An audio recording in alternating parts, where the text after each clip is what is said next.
I played as a kid. I used to get lessons, and all through school I used to play. I even competed now and again. You can choose either one. I wasn't a world-class pianist or anything, but yeah, I put a fair amount of time in.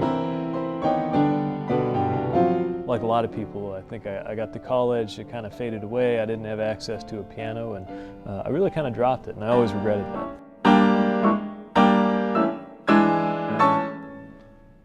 The notes last longer on this one. What a great instrument. Maestro and Dean Marvin Curtis over at IU South Bend School of Music, when they got wind that the mayor used to play piano, they talked to me about the possibility of playing with the symphony. I've never played with an orchestra before. I thought it was a neat idea and really a great opportunity, but I wasn't sure if I could measure up. I mean, the folks who play in the South Bend Symphony Orchestra and the other people performing on Saturday, they're real, live, world-class musicians. They're the real deal. So from where I'm sitting, Maestro would be... He will be right to the left. It's a great piece. I think it's one of the most American, distinctively American pieces of music ever composed. When you have a complicated job, music can do a lot for you. Nothing like it. To help you stay balanced and to help you process things. I think a lot while I'm playing. Sometimes my hands go on autopilot and I'm just processing stuff.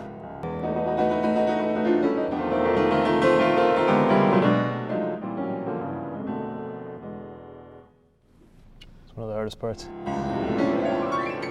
A lot of the time I normally spend working out, I've sort of reinvested in playing piano for the last couple months instead, practicing real hard. And, it's amazing what you can do with an hour a day of practice if you really stick to it.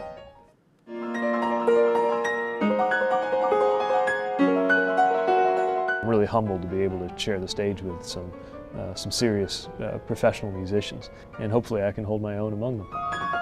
And exciting to have this chance to try to step up my game and bring back a skill that I used to have. And I want to draw attention to the value and the richness of the arts in our community.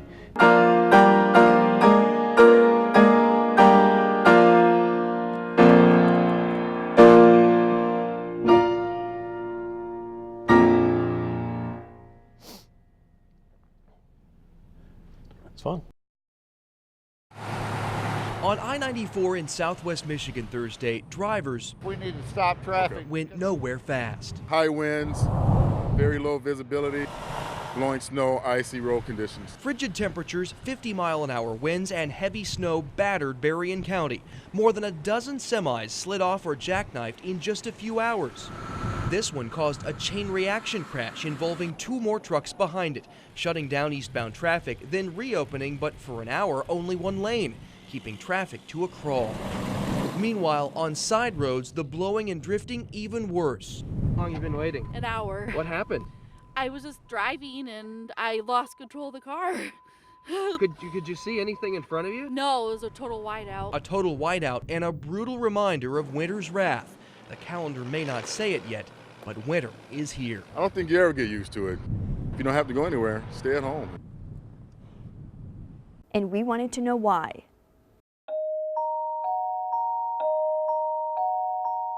We've all pushed our limits, but sometimes our minds, our physical space can limit us, and our thoughts are our only escape. All great. But for a Michigan family, their thoughts take the shape of lanterns, lighting the way, but not quite knowing where they'll end up, or if answers will ever come. Things were just not adding up. Stephanie Kopacheski hadn't heard from her sister Renee. It was a cold January afternoon about a year ago. She stopped by the house and something just didn't seem right. She put a ladder to the window to get in. Her sister Renee and her stepfather John were dead inside. Never thought that this was gonna happen. Never. I would never in a million years thought that I'd go to bed, wake up, and my family would be murdered. Never. And especially from him. That him is allegedly Alex Perez. Prosecutors say he killed John and Renee, grabbed he and Renee's children, and drove west. He was stopped in Colorado and later charged with 2 murders. He never gave me that impression. He was never like a psycho or a crazy person or nothing like that. So I don't know what pushed him to that. The whole case was put on hold when a Berrien County judge ruled Alex Perez incompetent to stand trial. Now, the judge said that he could become competent with treatment, but that's the holdup. It took almost 6 months before Alex Perez got a bed to begin getting treatment. This isn't the first case that's been delayed in Berrien County Prosecutor Mike Sepik's office. If you have a 6-month delay in just getting the treatment, now that case is going on, and this one is going on over a year.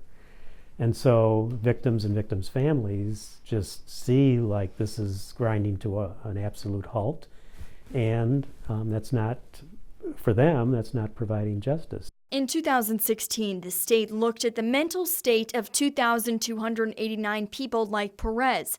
24% were found incompetent to stand trial, but experts said 19% of those, like Perez, could gain competency with treatment. The delay, though, to get that treatment doesn't surprise defense attorney Jason Ronning. Nothing moves quickly in the system, and when you're doing something unique like a competency examination, you're filtering everybody into one place. For years, there was one place upstate, but getting that evaluation takes time, then getting a bed for treatment, and then there's a 15-month cap for treatment.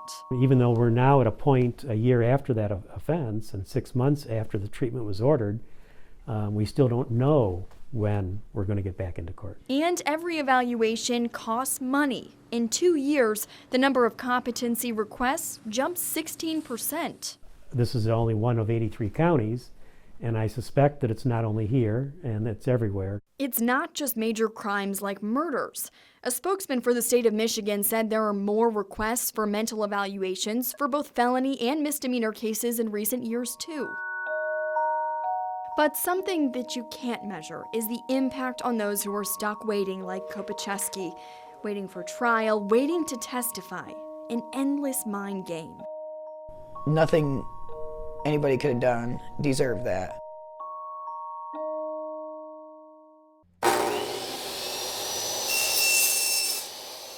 Like many others, Joe O'Reilly spends weekends working in his garage. But the car he's fixing up is made of foam and PVC pipe. I guess this has always been there. This has always just been something that I've loved to do.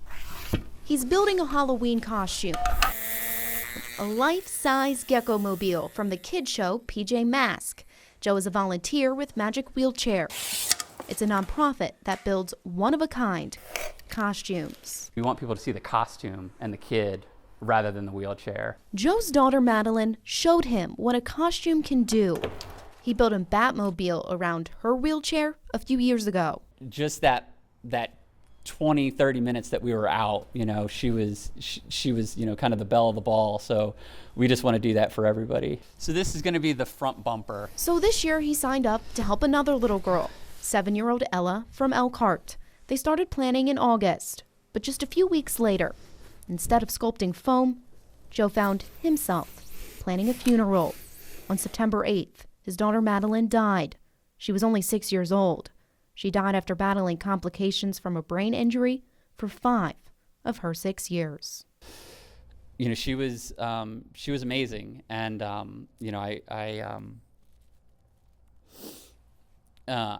miss her terribly still. It hasn't been that long that she's passed. We don't know how long we're going to have them, and so we just want to make sure we do the most for them that we can. I mean, whether it's in a costume is just a small thing that, but it makes a big difference. After taking a few weeks off from building, Joe got back to work, determined to finish in time for Halloween. I kind of had this feeling of, what better way to honor her than to do everything I can to get this done. Because if it was Madeline, I would do it. He got it done, ready early, just in time for downtown South Bend's trick-or-treat night. Are you ready for some trick-or-treating? Ella and her family getting their first look at the finished Gecko-mobile. It got the Ella stamp of approval. Let's get in, of course. This one's supposed to be at the bottom. First, Ella puts on her power suit. Then the pieces of her costume each fit perfectly around the wheelchair. There's also room for her now look-alike. It's a costume that caught everybody's attention. This is so freeing for her to be looked at, and it's a win. You know, it's like she's the cool kid. As Joe watched his hard work captivate downtown, he says he knows Madeline would be proud. We had just started building it right as Madeline got sick, and I didn't think we were going to pull it off. I would have always regretted it if we didn't do it. Regret. It's not something either family believes in. We live each day knowing that tomorrow is not promised, and we should all live that way. It's kind of a go big or go home philosophy for us. PJ Masks for the PJ Masks. Whoa, PJ Masks!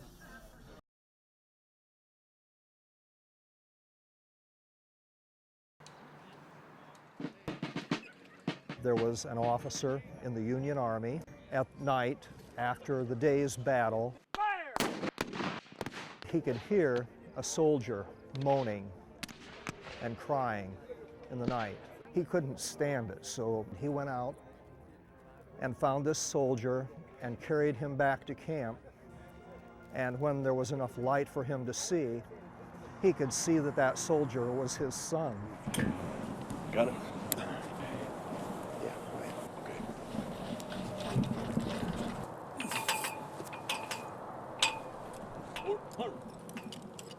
Ready. Aim. Fire. Fire. Fire.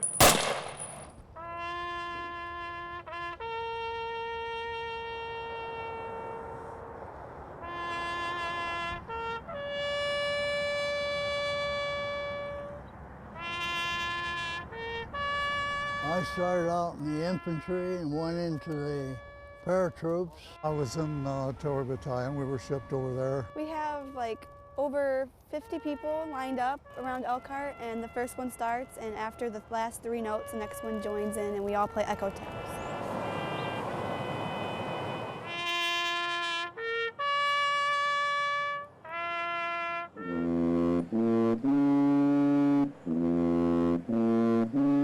They're right behind me.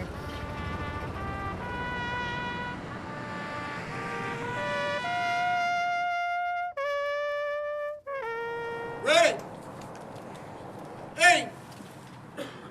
Fire.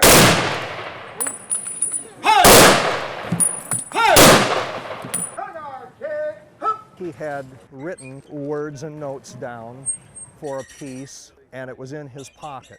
They gave him one lone bugler, and so that bugler played the main melodic line embodied in the piece that his son had written. It was taps.